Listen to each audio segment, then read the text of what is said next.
어머니 방 없는데요? 구조상 방이 모자라서 저희가 서재랑 옷방으로 써야 해요. 이삿날 전 재산을 털어 사준 강남 아파트에서 며느리가 던진 한마디였습니다. 뭐라고? 방이 없다고? 어머니는 귀를 의심하며 다시 물었습니다. 네, 없어요. 며느리는 냉장고 문을 열며 아무렇지 않게 말했습니다. 요즘 집값이 얼마인데 방 하나 더 팔았어요? 나보고 여기서 나가라는 거냐? 어머니의 목소리가 갈라졌습니다. 어머니, 솔직히 말씀드릴게요. 며느리는 고개를 기울이며 말했습니다. 같이 살 생각 처음부터 없었어요. 그럼 왜 이사 오라고 했니? 아들 핑계죠. 며느리는 콧웃음을 쳤습니다. 아들이 효자 흉내 내고 싶어 해서요. 이 집 살 때 내가 돈 얘기 꺼내실 거면 정확히 하세요. 며느리는 말을 끊었습니다. 증여잖아요. 준 돈이에요. 돌려받을 생각이면 계약서 들고 오시든가요. 너 사람이 어떻게 이럴 수가 있니? 사람이요? 며느리는 눈을 치켜떴습니다. 그래서 말 돌려서 했잖아요. 법적으로 어머니는 손님일 뿐이라고. 손님은 쫓아내도 되는 거냐? 네. 며느리는 단호했습니다. 여긴 제 집이에요. 어머니 집 아니에요. 60대 어머니는 가방 하나만 든 채 집 밖으로 내몰렸습니다. 가방 하나면 됐죠? 며느리는 현관에서 신발장을 닫으며 말했습니다. 괜히 살림 들고 오실 생각은 하지 마세요. 오늘 하루만이라도. 안 돼요. 며느리는 문고리를 잡고 말했습니다. 아들 오기 전에 정리해야 해요. 서로 피곤해지잖아요. 얘야 나갈 때가. 그건 어머니 사정이죠. 며느리는 고개를 돌렸습니다. 저희 인생이랑은 상관없어요.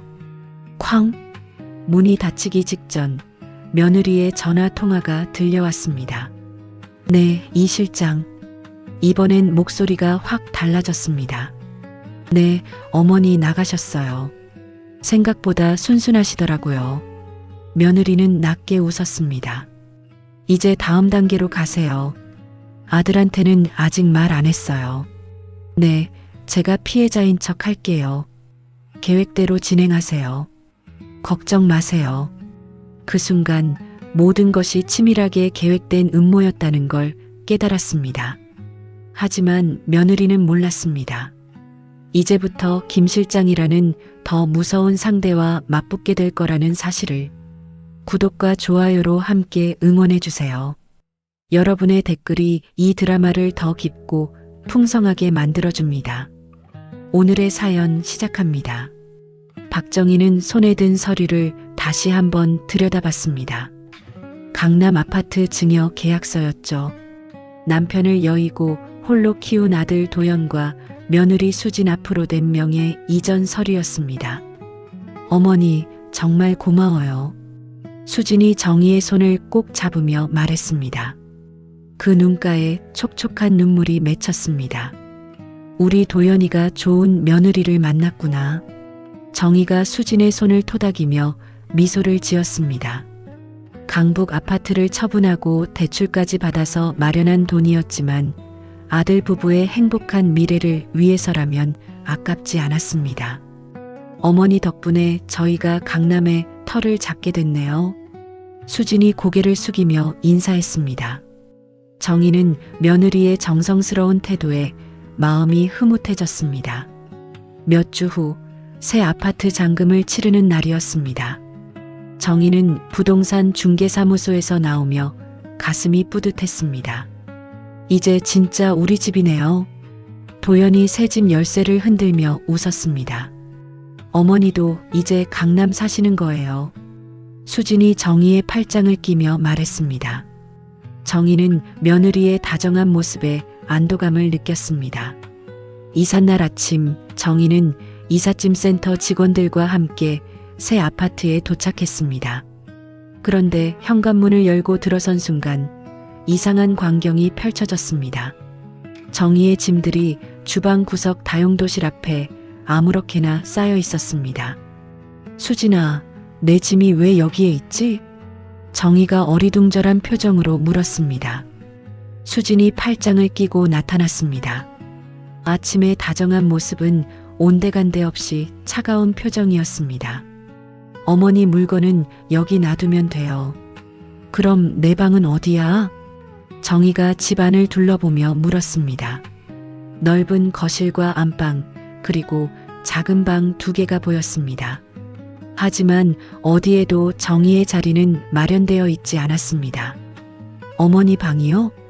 수진이 코웃음을 치며 말했습니다. 구조상 방이 모자라서 저희가 서재랑 옷방으로 써야 해요. 뭐라고? 정희의 목소리가 떨렸습니다. 어머니, 이건 이제 저희 집이에요. 명의도 저희 부부 이름으로 되어 있고요. 수진이 팔짱을 낀 채 냉정하게 말했습니다. 이삿짐 센터 직원들이 정희의 눈치를 살피며 서 있었습니다. 수진이 손짓으로 직원들을 불렀습니다. 그 짐들 다용도실에 넣어주세요. 잠깐, 수진아. 정희가 급하게 말을 막았습니다. 나도 여기서 함께 살기로 했잖아. 내가 이 집값을 다 댔는데. 어머니가 증여해 주신 거 맞죠?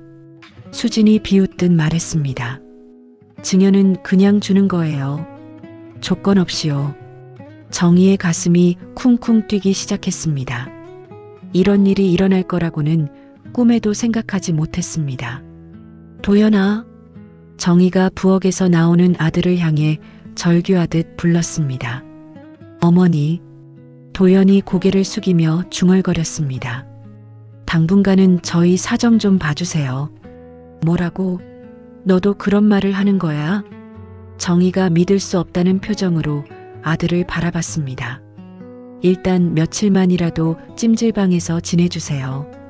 도연이 아내의 눈치를 보며 작은 목소리로 말했습니다. 정희는 온몸에 힘이 빠져나가는 것을 느꼈습니다. 자신이 키우고 모든 것을 바친 아들이 자신을 내쫓고 있었습니다. 내가 전 재산을 줬는데 나를 나가라고 하는 거야? 정희의 목소리가 떨렸습니다. 법적으로 어머니는 손님일 뿐이에요. 수진이 차갑게 말했습니다. 정희는 가방 하나만 들고 아파트 현관문을 나섰습니다. 온몸이 떨렸고 눈앞이 깜깜했습니다. 문이 닫히기 직전 수진의 목소리가 들려왔습니다. 이 실장님, 계획대로 진행하세요. 걱정 마세요. 정희는 걸음을 멈췄습니다. 귀를 기울였지만 이미 문은 굳게 닫혀 있었습니다. 계획대로? 정희의 머릿속에 의문이 스쳤습니다. 이 모든 일이 우연이 아니라 미리 짜여진 각본이었다는 뜻일까요? 정희는 길 위에 멍하니 서 있었습니다. 갈 곳도 없고 의지할 곳도 없었습니다. 하지만 가슴 깊은 곳에서 뜨거운 분노가 치밀어 올랐습니다. 이렇게 당하고만 있을 수는 없어. 정희가 주먹을 꽉 쥐며 다짐했습니다. 복수를 해야 했습니다. 반드시 되돌려받아야 했습니다. 다음 날 아침 정희는 허름한 지하 월세방에서 눈을 떴습니다. 어젯밤 급히 구한 방이었습니다. 곰팡이 냄새가 코를 찔렀고 창문도 제대로 없었습니다. 정희는 떨리는 손으로 휴대폰을 들었습니다. 아들 도연에게 전화를 걸어봤습니다. 여보세요. 한참을 기다려도 아무도 받지 않았습니다. 2번, 3번 전화를 걸어봤지만 결과는 마찬가지였습니다. 그 시각 강남 아파트에서는 도연이 울리는 전화를 보고만 있었습니다. 받지 마. 수진이 남편의 손목을 잡으며 말했습니다. 하지만 어머니가 지금 받으면 또 들러붙을 거야.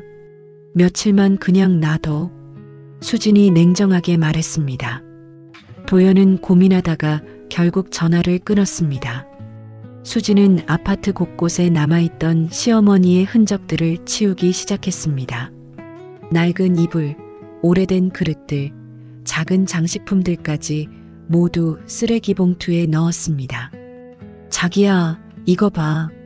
수진이 포장지에 쌓인 비싼 시계를 도연에게 내밀었습니다. 뭐야 이게? 우리 새집 기념으로 선물이야. 도연의 눈이 반짝였습니다. 수입 명품 시계였습니다. 고마워, 수진아. 도연이 아내를 껴안았습니다. 시어머니에 대한 죄책감이 잠시 사라졌습니다.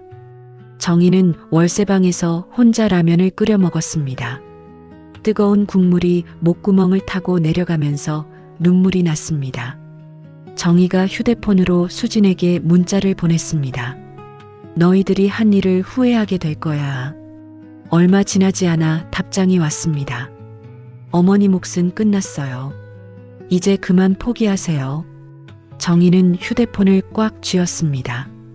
그리고 곧바로 수진의 번호가 차단되었다는 메시지가 떴습니다.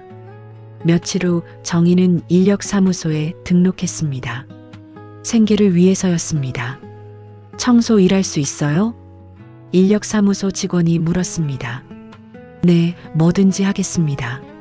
정희가 고개를 끄덕였습니다. 정희는 아침 일찍부터 저녁 늦게까지 빌딩 청소를 했습니다. 허리가 아프고 무릎이 쑤셔도 참았습니다. 소송 자금을 모아야 했기 때문입니다. 그 시각 강남 아파트에서는 수진이 친구들을 초대해서 집들이 파티를 열고 있었습니다. 와, 수진아. 정말 대박이다. 친구들이 아파트를 구경하며 감탄했습니다. 시어머니가 전 재산을 물려주신 거야. 수진이 자랑스럽게 말했습니다. 그럼 시어머니는 어디 계세요? 한 친구가 물었습니다. 아, 그분은 이제 과거의 짐이에요. 저희끼리 잘 살아야 하죠. 수진이 웃으며 말했습니다. 친구들도 함께 웃었습니다. 수진은 그 모습을 휴대폰으로 찍어서 SNS에 올렸습니다. 새 보금자리에서 행복한 시간이라는 글과 함께였습니다. 저녁에 청소 일을 마치고 돌아온 정희는 우연히 그 게시물을 보게 되었습니다. 화려한 아파트에서 웃고 있는 아들 부부의 모습이었습니다. 정희의 손이 부들부들 떨렸습니다. 자신은 곰팡이 냄새나는 지하방에서 라면으로 저녁을 때우고 있는데 저들은 저렇게 행복해하고 있었습니다. 정희는 과거 직장 동료였던 김 변호사의 번호를 찾았습니다. 대기업 회계부서에서 일할 때 법무팀과 함께 일했던 유능한 변호사였습니다. 여보세요, 김 변호사님? 아, 박정혜 씨. 오랜만이네요. 김 변호사의 반가운 목소리가 들렸습니다. 변호사님, 제가 도움이 필요해서 연락드렸어요. 정희가 떨리는 목소리로 말했습니다. 무슨 일인가요? 정희는 그동안 있었던 일들을 차근차근 설명했습니다. 증여 계약부터 아파트에서 쫓겨난 일까지 모든 것을 털어놓았습니다. 정말 화가 나는군요. 일단 만나서 자세히 이야기해 봅시다. 김 변호사가 진지한 목소리로 말했습니다. 정말 이길 수 있을까요? 정희가 불안한 마음으로 물었습니다. 단순히 감정적으로 호소해서는 안 됩니다. 증여 계약서의 법적 허점을 찾아야 해요. 김 변호사가 냉정하게 분석했습니다. 저는 그냥 복수하고 싶어요. 통쾌하게요. 정희가 주먹을 쥐며 말했습니다. 그럼 제대로 해봅시다. 예전에 법무팀에서 저를 뭐라고 불렀는지 기억나세요? 김 실장님이라고 불렀죠. 맞습니다. 김 실장의 계획대로 하면 반드시 이길 수 있어요. 김 변호사가 자신 있게 말했습니다. 정희는 그 말을 듣고 가슴이 뛰었습니다. 수진이 말했던 이 실장과 자신의 조력자 김 실장의 싸움이 시작되는 것 같았습니다. 정희는 그날 밤 오랜만에 깊이 잠들었습니다. 복수에 대한 희망이 생겼기 때문입니다. 김 변호사는 사무실에서 정희가 가져온 서류들을 꼼꼼히 살펴봤습니다. 증여 계약서, 아파트 매매 계약서, 그리고 정희의 통장 내역까지 모든 자료를 분석했습니다. 이상하네요. 김 변호사가 돋보기를 벗으며 중얼거렸습니다. 며칠 후 김 변호사는 정희에게 전화를 걸었습니다. 박정희 씨, 중요한 발견을 했습니다. 당장 사무실로 오세요. 정희는 청소 일을 마치고 급하게 김 변호사 사무실로 달려갔습니다. 무엇을 발견하셨어요? 정희가 숨을 헐떡이며 물었습니다. 남편분이 돌아가신 후 상속 과정에서 세금 문제로 별도 관리 계좌에 보관된 돈이 있었어요. 김 변호사가 서류를 가리키며 설명했습니다. 그 돈도 아파트 살 때 썼는데 아들 부부가 전혀 모르는 계좌예요. 정희의 눈이 커졌습니다. 그럼 그 돈은 제 것이라는 뜻인가요? 일부 자금에 대한 소유권을 주장할 수 있어요. 하지만 더 중요한 건 따로 있습니다. 김 변호사가 또 다른 서류를 꺼냈습니다. 며느리가 아파트 명의를 받자마자 뭘 했는지 아세요? 뭘 했는데요? 정희가 앞으로 몸을 기울였습니다. 사채업자들한테서 거액을 빌렸어요. 아파트를 담보로 말이에요. 김 변호사가 진지한 표정으로 말했습니다. 사채업자요? 정희가 놀란 표정을 지었습니다. 그런데 이 사채업자 그룹의 핵심 인물이 누군지 아세요? 김 변호사가 서류에서 이름을 가리켰습니다. 이 실장이라는 사람이에요. 첫날 며느리가 전화해서 말했던 바로 그 사람입니다. 정희는 소름이 돋았습니다. 모든 것이 계획된 일이었던 것입니다. 그럼 수진이가 처음부터 제 재산을 노리고 접근한 거예요? 증거가 그렇게 말하고 있어요. 이건 단순한 가족 싸움이 아니라 계획적인 범죄예요. 김 변호사가 책상을 두드리며 말했습니다. 이제 어떻게 해야 하죠? 정희가 주먹을 꽉 쥐며 물었습니다. 먼저 경고장을 보내겠습니다. 내용 증명으로요. 김 변호사가 컴퓨터 앞에 앉았습니다. 며칠 후 강남 아파트의 내용 증명 우편이 도착했습니다. 수진이 우편함에서 두툼한 봉투를 꺼내며 이상하다는 표정을 지었습니다. 뭐야 이게? 수진이 봉투를 뜯고 내용을 읽기 시작했습니다. 그런데 읽으면 읽을수록 얼굴이 하얗게 변했습니다. 이 실장. 수진의 입술이 떨렸습니다. 내용 증명에 이 실장과의 관계, 사채 대출 내역이 모두 적혀 있었습니다. 수진은 급하게 서류를 가방에 숨겼습니다. 마침 현관문이 열리며 도연이 들어왔습니다. 무슨 우편 왔어? 도연이 수진의 손에 든 봉투를 보며 물었습니다. 아무것도 아니야. 그냥 광고 같은 거. 수진이 당황하며 거짓말을 했습니다. 하지만 도연의 눈에 법무법인이라는 글자가 보였습니다. 법무법인? 왜 우리한테 법무법인에서 우편이 와? 도연이 수상하다는 표정으로 물었습니다. 정말 아무것도 아니야. 수진이 목소리를 높였습니다. 하지만 도연은 아내에게서 봉투를 빼서 내용을 읽기 시작했습니다. 그리고 점점 표정이 굳어졌습니다. 수진아, 이게 뭐야? 도연이 떨리는 목소리로 물었습니다. 사채 대출? 이 실장? 너 뭔 짓을 한 거야? 도연아, 이건 오해야. 수진이 변명하려 했지만 도연은 이미 화가 나 있었습니다. 내 몰래 사채업자한테서 돈을 빌렸다고? 집을 담보로? 도연이 소리를 질렀습니다. 사정이 있었어. 어머니가 이 모든 걸 알고 있다는 거야? 도연이 내용 증명을 다시 읽으며 말했습니다. 그 순간 도연은 깨달았습니다. 어머니가 단순히 서운해서 따지는 게 아니라는 것을, 아내가 정말로 나쁜 일을 저질렀다는 것을 말입니다. 어머니한테 전화드려야 하겠어.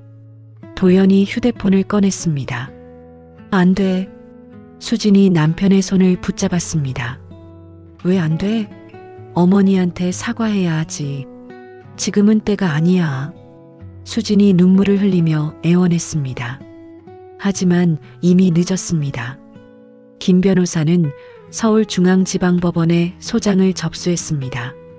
며칠 후 도연과 수진에게 법원에서 소장 부본이 배달되었습니다. 증여계약 해지 및 소유권 이전 등기 말소 청구 소송. 도연이 벌어진 입으로 소장을 읽었습니다. 수지는 바닥에 주저앉아 울기 시작했습니다.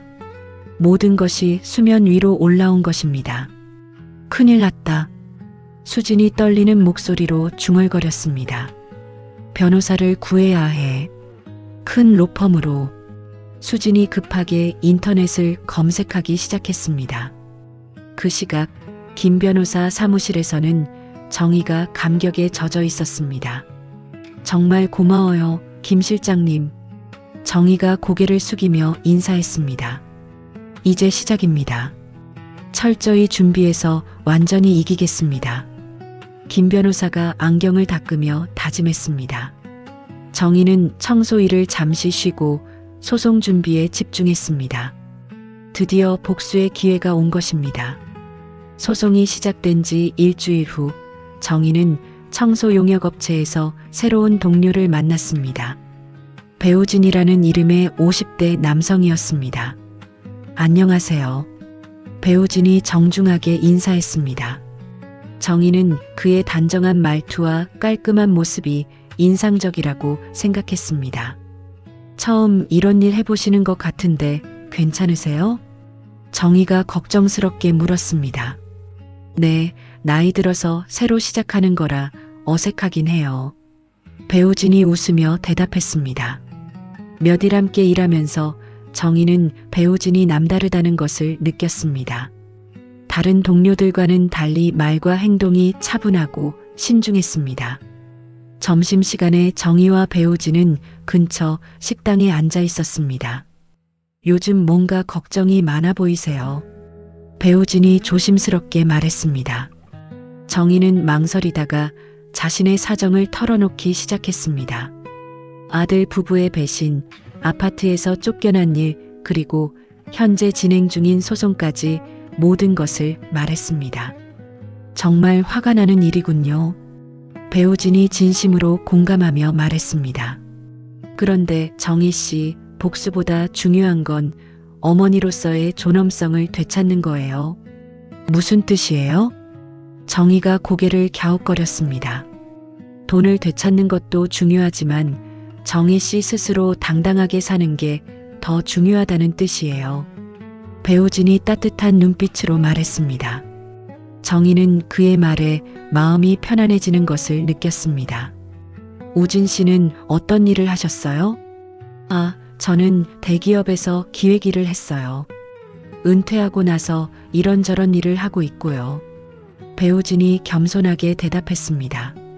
며칠 후 배우진이 정희에게 중요한 정보를 가져왔습니다. 정희 씨, 제 예전 동료한테 들은 얘기인데요. 배우진이 조심스럽게 말했습니다. 며느리분이 과거에 이력서를 조작한 적이 있다고 해요. 정말요? 정희의 눈이 커졌습니다. 네, 소득도 부풀려서 적었고요. 이 자료 김 변호사님께 전해드릴까요? 배우진이 서류 봉투를 꺼내며 말했습니다. 정희는 감격했습니다. 배우진이 자신을 위해 이렇게까지 도와주는 것이 고마웠습니다. 드디어 첫 번째 재판 날이 왔습니다. 정희는 김 변호사와 함께 법원 건물에 들어섰습니다. 긴장되시죠? 김 변호사가 정희의 어깨를 토닥이며 말했습니다. 네, 심장이 뛰어요. 정희가 떨리는 목소리로 대답했습니다. 법정 문이 열렸고 정희는 아들 도연과 며느리 수진을 마주봤습니다. 몇 달 만에 보는 가족이었지만 이제는 적이 되어 있었습니다. 도연은 고개를 숙이고 정희를 쳐다보지 못했습니다. 수진은 창백한 얼굴로 변호사 옆에 앉아 있었습니다. 증인은 일어서서 증언하십시오. 판사가 정희에게 말했습니다. 정희가 증인석에 섰습니다. 떨리는 목소리지만 또렷하게 증언하기 시작했습니다. 저는 아들 부부를 믿고 전 재산을 증여했습니다. 하지만 명예 이전이 끝나자마자 집에서 쫓겨났어요. 정희의 목소리가 법정에 울렸습니다.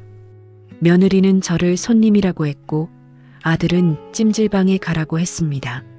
수진 측 변호사가 일어났습니다.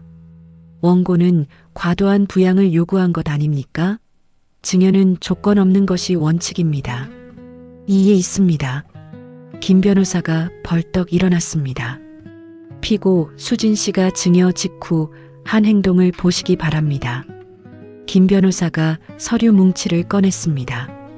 피고는 아파트 명의를 받자마자 사채업자에게서 거액을 빌렸습니다. 법정이 술렁거렸습니다. 그리고 이 사채업자의 핵심 인물이 바로 이 실장이라는 사람입니다. 김 변호사가 증거 서류를 제출했습니다. 수진의 얼굴이 하얗게 질렸습니다. 옆에 앉은 변호사가 수진의 손목을 붙잡았습니다. 또한 피고 수진 씨는 과거 허위 이력서를 작성한 전과가 있습니다. 김 변호사가 배우진이 제공한 자료를 공개했습니다. 이에 있습니다. 관련 없는 사안입니다. 수진 측 변호사가 항의했습니다. 하지만 판사는 김 변호사의 주장에 귀를 기울이고 있었습니다. 이 모든 증거는 피고의 증여 취득이 처음부터 계획된 사기 행위였음을 보여줍니다. 김 변호사가 힘주어 말했습니다. 수진이 변호사에게 뭔가 속삭였습니다. 얼굴에 식은땀이 흐르고 있었습니다. 도연은 충격에 빠진 채 아무 말도 하지 못했습니다. 아내가 이런 일을 저질렀다는 것이 믿어지지 않았습니다. 양측의 주장을 검토한 결과 판사가 말을 시작했습니다. 다음 재판 전에 조정 절차를 거치도록 권고합니다. 법정이 끝났습니다. 정의는 김 변호사와 함께 법원을 나왔습니다. 잘하셨어요. 판사님이 우리 편인 것 같아요. 김 변호사가 미소를 지었습니다. 법원 앞에서 배우진이 기다리고 있었습니다. 어떻게 되었어요? 배우진이 걱정스럽게 물었습니다. 우진 씨 덕분에 잘 됐어요. 정의가 고개를 숙이며 감사 인사를 했습니다. 이분이 저한테 큰 도움을 주신 배우진 씨예요. 정의가 김 변호사에게 소개했습니다. 아, 그 귀중한 자료를 주신 분이군요. 김 변호사가 배우진과 악수했습니다. 이제 승리가 보입니다. 김 변호사가 자신 있게 말했습니다. 정의는 오랜만에 희망을 느꼈습니다.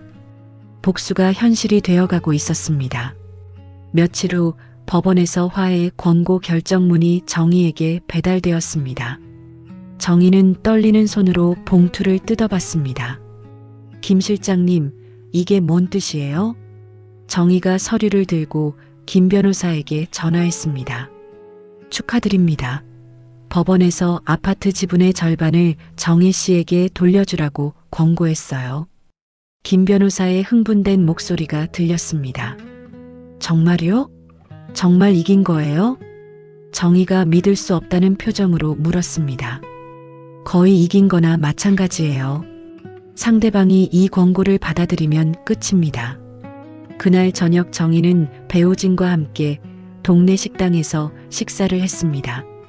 허름한 곳이지만 정의에게는 가장 맛있는 저녁이었습니다. 정말 다행이에요. 정희 씨가 고생한 보람이 있네요. 배우진이 진심으로 축하해줬습니다. 우진 씨 덕분이에요. 혼자였다면 이렇게 못했을 거예요. 정희가 고개를 숙이며 감사 인사를 했습니다. 이제 정혜 씨만의 삶을 사세요. 아들 생각은 잠시 접어두고요. 배우진이 따뜻하게 조언했습니다. 정희는 오랜만에 편안한 마음으로 웃었습니다. 강남 아파트보다 이 소박한 순간이 더 소중하게 느껴졌습니다. 그 시각 강남 아파트에서는 수진이 화해 권고서를 보고 분노하고 있었습니다. 이걸 받아들이라고? 절대 안 돼. 수진이 서류를 바닥에 집어던졌습니다. 수진아, 그냥 받아들이자. 어머니한테 잘못했으니까. 도연이 지친 목소리로 말했습니다. 당신은 정말 바보야. 이걸 받아들이면 우리가 진 거라고. 수진이 소리를 질렀습니다. 그럼 어떻게 하자는 거야? 증거도 다 나왔는데. 끝까지 싸울 거야. 변호사 비용이 얼마가 들든 상관없어. 수진이 이를 악물며 말했습니다. 도연은 아내의 고집을 꺾을 수 없었습니다. 결국 화해 권고를 거부하기로 했습니다. 김 변호사는 상대방이 화해를 거부했다는 소식을 들었습니다. 어리석은 선택이군요. 그럼 완전히 끝장내드리죠. 김 변호사가 냉정하게 말했습니다. 김 변호사는 마지막 비장의 카드를 준비했습니다. 수진의 과거 세금 포탈 정황과 이 실장과의 더 자세한 거래 내역이었습니다. 최종 변론 기일이 왔습니다. 정의는 낡은 정장을 입고 법정에 들어섰습니다. 하지만 그 어느 때보다 당당한 모습이었습니다. 마지막 변론을 시작하겠습니다. 판사가 엄숙하게 선언했습니다. 김 변호사가 일어나서 준비한 서류를 꺼냈습니다. 존경하는 재판장님, 피고 수진 씨의 진짜 정체를 보여드리겠습니다. 김 변호사가 힘주어 말했습니다. 피고는 지난 3년간 세금을 속여서 냈습니다. 그리고 이 실장이라는 사채업자와 은밀하게 거래했습니다. 김 변호사가 증거 서류들을 하나씩 제출했습니다. 이 모든 것은 시어머니를 속여서 재산을 빼앗기 위한 계획이었습니다. 법정이 조용해졌습니다. 수진의 얼굴이 새하얗게 변했습니다. 수진 측 변호사는 아무 말도 할 수 없었습니다. 증거가 너무 명확했기 때문입니다. 변론을 마치겠습니다. 김 변호사가 자리에 앉았습니다. 판사가 잠시 서류를 검토한 후 판결을 선고했습니다. 원고의 청구를 받아들입니다.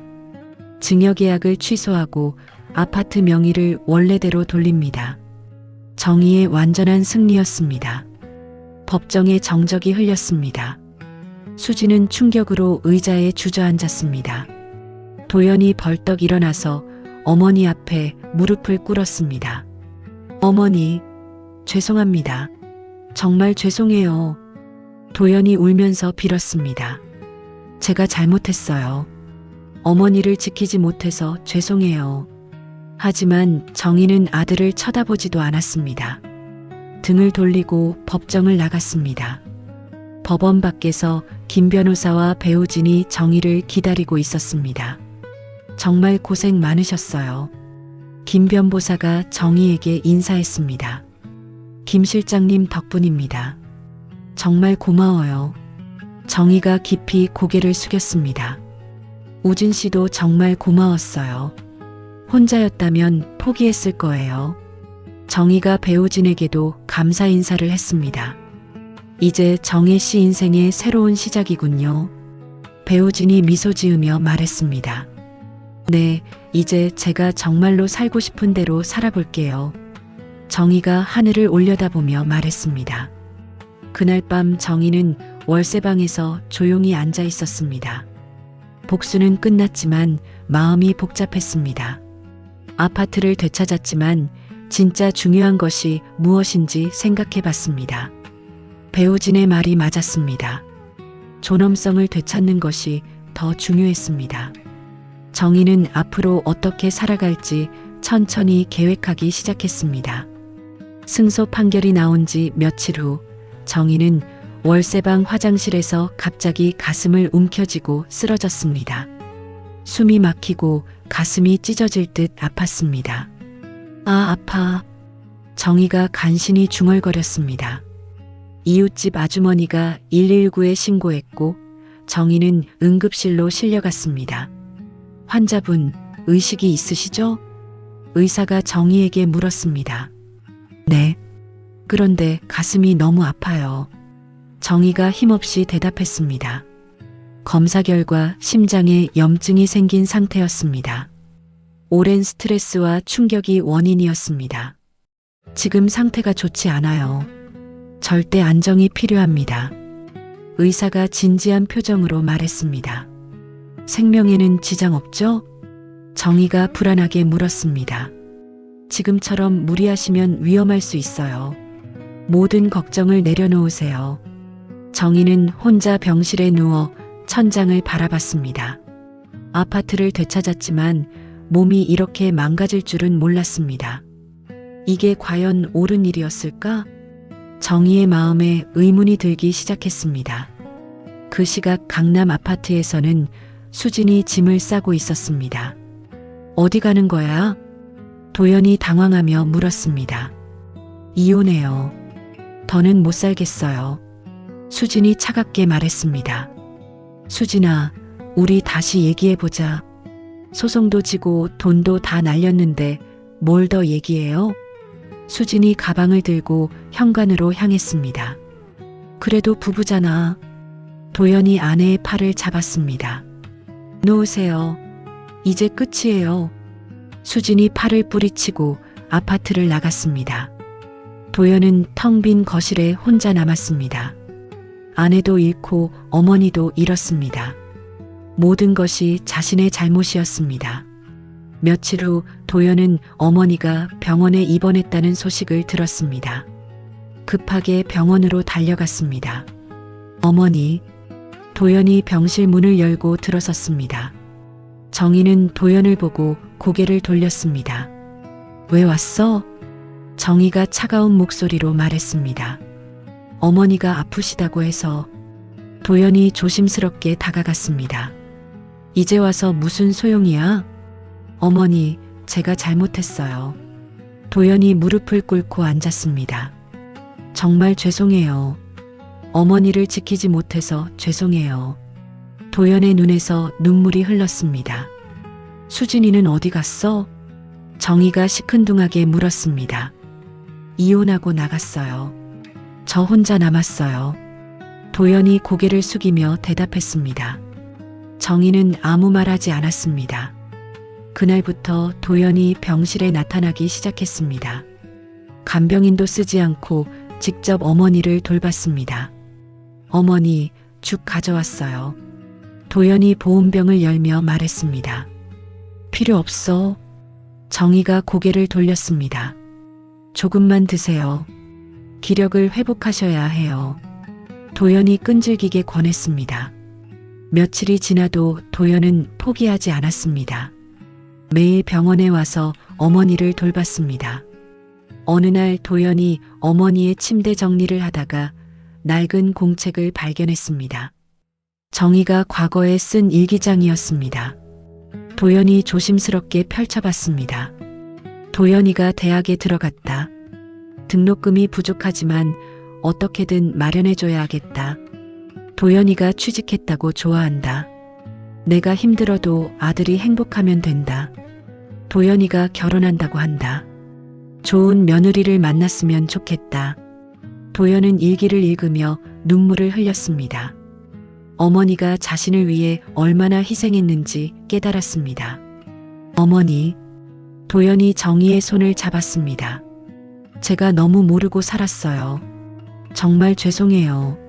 정희는 아들의 진심을 느꼈습니다. 하지만 쉽게 마음을 열지 못했습니다. 김 변호사가 병원을 찾아왔습니다. 어떻게 지내세요? 김 변호사가 정희에게 물었습니다. 몸이 좀 안 좋아요. 정희가 힘없이 대답했습니다. 아파트명의 이전 절차를 어떻게 할까요? 그냥 다 제 이름으로 해주세요. 정희가 말했습니다. 김 변호사가 잠시 망설였습니다.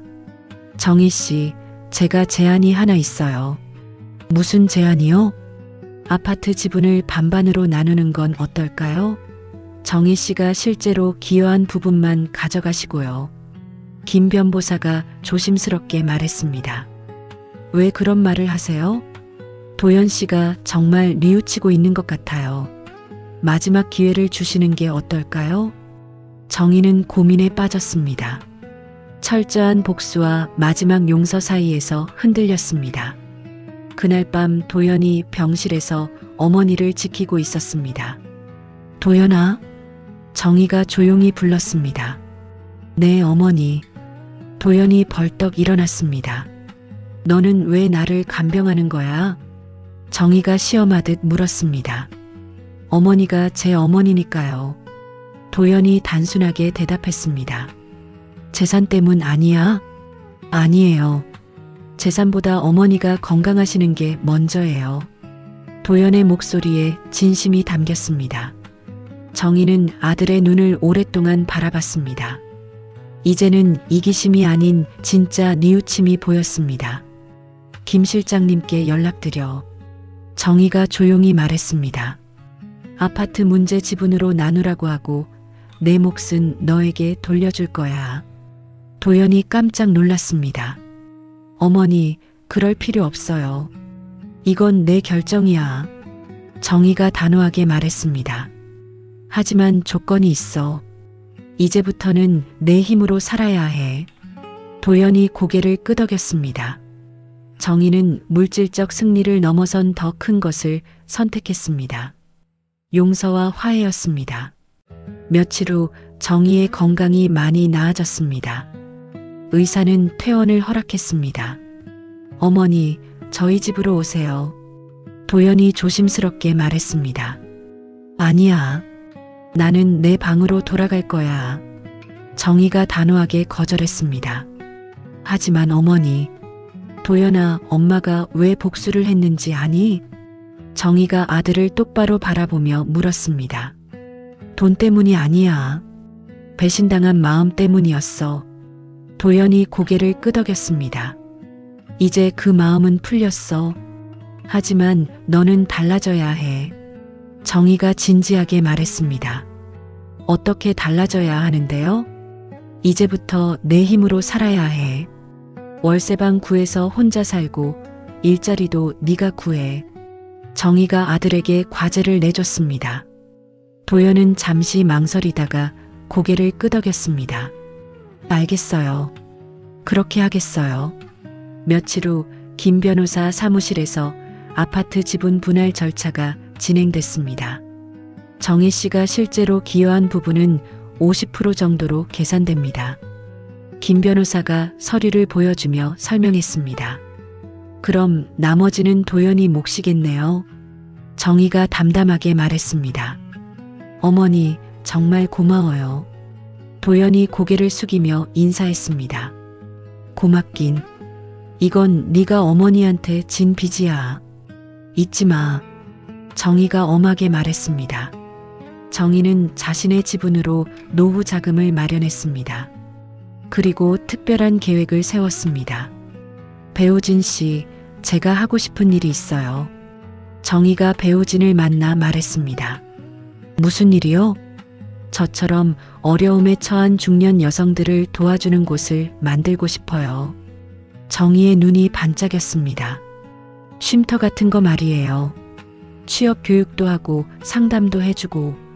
배우진이 감동한 표정을 지었습니다. 정말 좋은 생각이에요. 제가 도와드릴게요. 우진 씨가 사업 경험이 많으니까 운영을 맡아주세요. 기꺼이 하겠어요. 배우진이 흔쾌히 승낙했습니다. 도연은 약속대로 월세방을 구했습니다. 작은 원룸이었지만 자신의 힘으로 구한 첫 번째 집이었습니다. 어머니, 일자리도 구했어요. 도연이 정희에게 전화했습니다. 어떤 일인데? 작은 회사지만 성실하게 일하겠어요. 도연의 목소리에 의지가 담겼습니다. 잘했다. 그런데 도연아, 네 어머니, 네가 받은 아파트 지분 엄마 쉼터에 내줄 생각 있니? 정희가 시험하듯 물었습니다. 당연하죠. 어머니가 하시는 일에 도움이 된다면 기꺼이 드리겠어요. 도연이 망설임 없이 대답했습니다. 정희는 아들이 정말 변했다는 것을 느꼈습니다. 김 변호사도 정희의 쉼터 계획에 동참했습니다. 제가 법률 상담을 무료로 해드릴게요.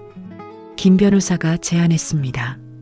정말 고마워요, 김 실장님. 이런 좋은 일에 참여할 수 있어서 영광이에요. 정희는 아파트의 일부를 쉼터로 개조하기 시작했습니다.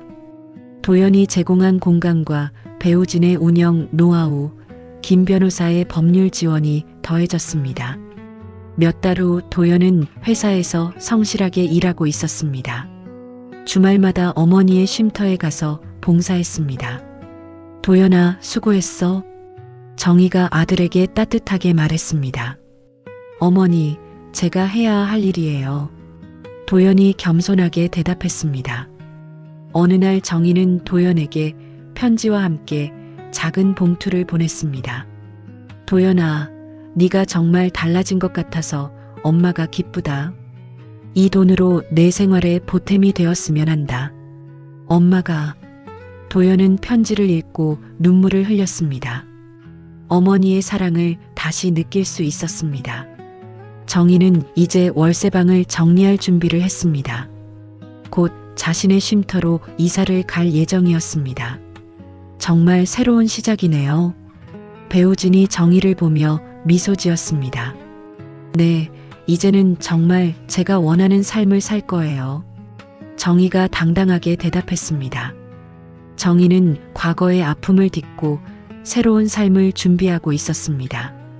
복수는 끝났고 이제는 나눔과 사랑의 시간이 시작될 것이었습니다.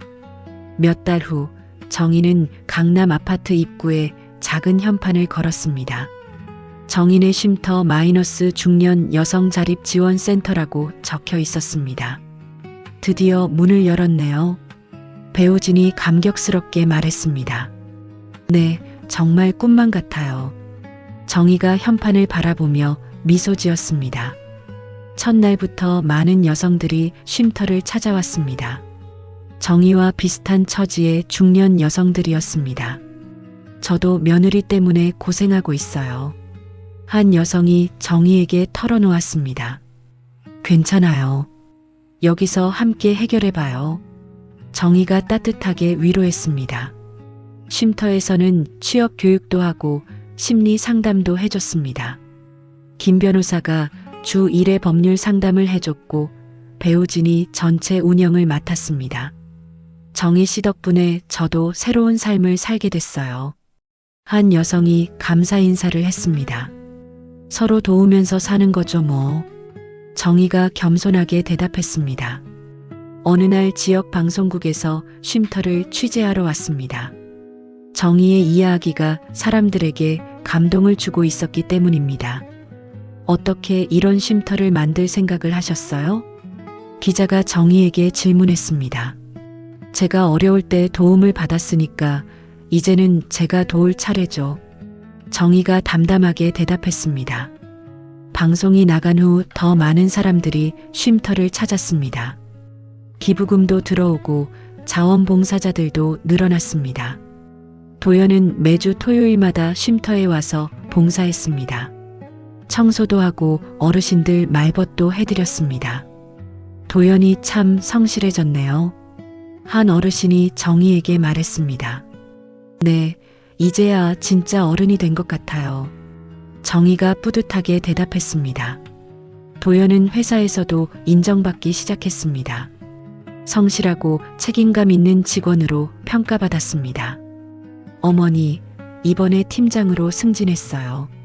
도연이 기쁘게 전화했습니다. 잘했구나. 계속 열심히 해. 정희가 아들을 격려했습니다. 반면 수지는 이혼 후 어려운 생활을 하고 있었습니다. 사채 빚에 시달리며 임시직을 전전하고 있었습니다. 모든 게 내 욕심 때문이었어. 수진이 혼자 중얼거렸습니다. 하지만 이미 돌이킬 수는 없었습니다. 정희는 어느 날 마지막으로 월세방을 찾았습니다. 이제 완전히 정리하고 쉼터로 이사갈 예정이었습니다.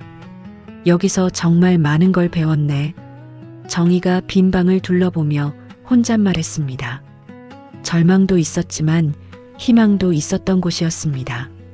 정희 씨, 준비 다 됐어요? 배우진이 이삿짐을 들고 왔습니다.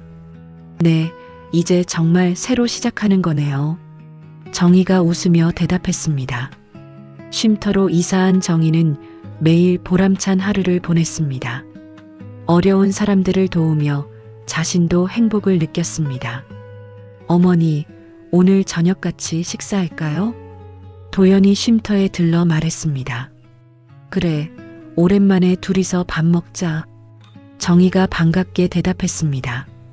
저녁 식사 자리에서 도연이 조심스럽게 말했습니다. 어머니, 제가 새로 사귀는 사람이 있어요. 그래, 어떤 사람인데? 정희가 관심 있게 물었습니다. 착하고 성실한 사람이에요. 어머니께 인사드리고 싶다고 하네요. 그럼 다음에 데리고 와. 정희가 흔쾌히 대답했습니다. 이제는 정말로 화해가 이뤄진 것 같았습니다. 김 변보사도 가끔 쉼터에 들러 근황을 물었습니다.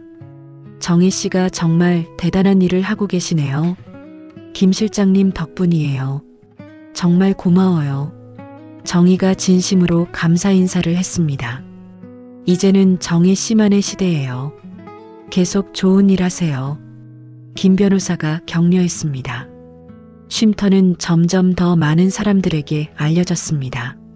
지역 주민들이 정희 어머니라고 부르며 존경했습니다. 정희 어머니가 우리 동네에 진짜 좋은 일을 해주셔요. 주민들이 입을 모아 칭찬했습니다. 어느 저녁 정희는 쉼터 창가에 앉아 밖을 바라봤습니다. 예전에 절망스러웠던 시절이 떠올랐습니다. 하지만 이제는 그 시간들도 소중한 경험이 된 것 같았습니다. 고통이 있었기에 다른 사람의 아픔을 이해할 수 있었습니다. 정희 씨, 뭘 그렇게 생각하세요? 배우진이 다가와서 물었습니다. 그냥 감사한 마음이 들어서요. 정희가 평온하게 대답했습니다. 우진 씨도 고마워요. 혼자였다면 이런 일 못했을 거예요. 저도 정희 씨 덕분에 보람 있는 일을 하게 됐어요. 배우진이 미소 지었습니다. 둘은 조용히 창밖을 바라봤습니다. 강남의 화려한 불빛이 반짝이고 있었습니다. 하지만 정희에게는 이 소박한 쉼터가 더 소중했습니다. 진짜 가치 있는 삶을 살고 있다는 만족감이 있었습니다. 내일도 좋은 하루가 될 것 같아요. 정희가 행복한 미소를 지었습니다. 강남 아파트는 이제 정희에게 복수의 상징이 아니라 새로운 희망의 공간이 되었습니다. 배신과 절망을 딛고 일어선 한 여성의 당당한 승리였습니다. 정희의 새로운 인생이 시작되었습니다. 박정혜 씨의 이야기는 단순한 복수극을 넘어 한 여성의 존엄성 회복기였습니다. 전 재산을 증여했지만 배신당하고 쫓겨난 절망의 순간 그녀는 포기하지 않았습니다. 김 실장이라는 든든한 조력자와 배우진이라는 따뜻한 동반자를 만나 법정에서 당당히 승리했죠. 하지만 진짜 승리는 따로 있었습니다.